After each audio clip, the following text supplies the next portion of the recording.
Hi guys, I am here with a true story by Farrell Chew. This one is called Yahweh Rophe. It was a beautiful spring day when I waved my 15-year-old son Aaron a loving goodbye as he got on his moped to visit a friend. Little did I know that within the next 10 minutes our world would be shaken. As Aaron approached a frequently visited public garden, a van stopped in front of him, attempting to turn into the garden's entrance. Aaron didn't see it stop. He drove headlong into the back of the van, flying over the moped's handlebars, breaking both legs as he landed, and knocking himself unconscious. He had severe head trauma. Wonder if he had a helmet on. Within minutes, he was rushed to the hospital where he went directly into surgery.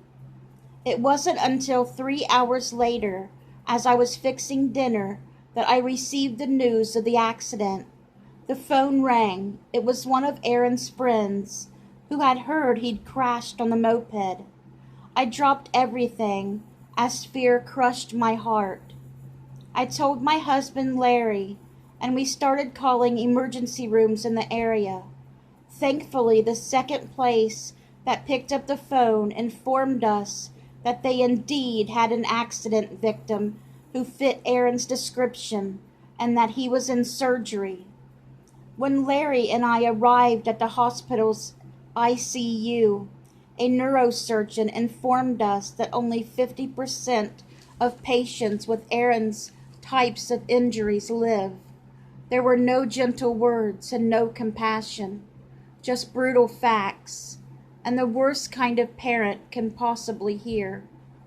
He also told us that if Aaron survived, he would never be the same mentally. Aaron was given multiple blood transfusions. A probe was inserted into his skull to relieve pressure and to watch for signs that would tell doctors he needed more surgery. Both legs were set, and the very bad compound fracture on the left thigh was put in traction. He had bruised kidneys. For 5 days he remained unconscious in the ICU due to his severe head injuries. Now prayer is something we don't need to do on our own. During this time, our pastors, church family, friends, Aaron's sister, and Aaron's grandparents never left our side. These prayer warriors didn't let us give up. Together we asked Yahweh Rophe, the Lord who heals, to spare and heal Aaron's broken body, while keeping our focus on God's power to do so. Life in the hospital was filled with fragile moments. We didn't know how many days we would be there and what kind of news would end each day. One day, I retreated by myself into a dark room. With a breaking, fearful, and defeated heart, I cried out to God and gave my precious child up to Him. Aaron had always been strong in his faith and loved God, but I prayed that if it were Aaron's time to go, that God would receive him. It was the hardest thing I had ever done, for although I had prayed and given him to God before, in this moment I gave his life over to God. I let go of him and rededicated him to God.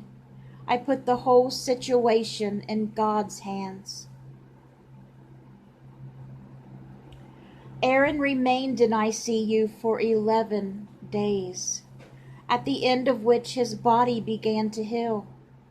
After 30 days, 1 month, he was ready to come home.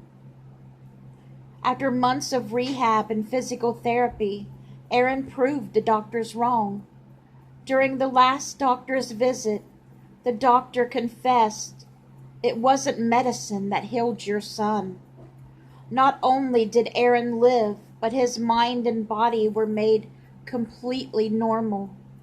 The accident is no way affected the way he walks or lives now, with the exception of some metal in one leg, which is only noticeable when he walks through metal detectors at airport security.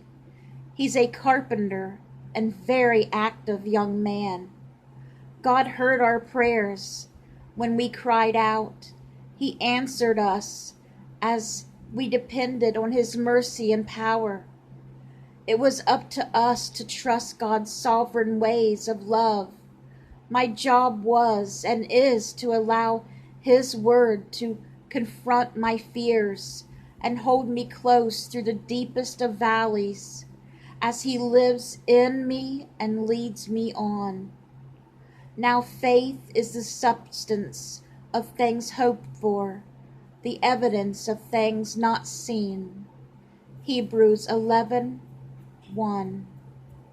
Good night, guys.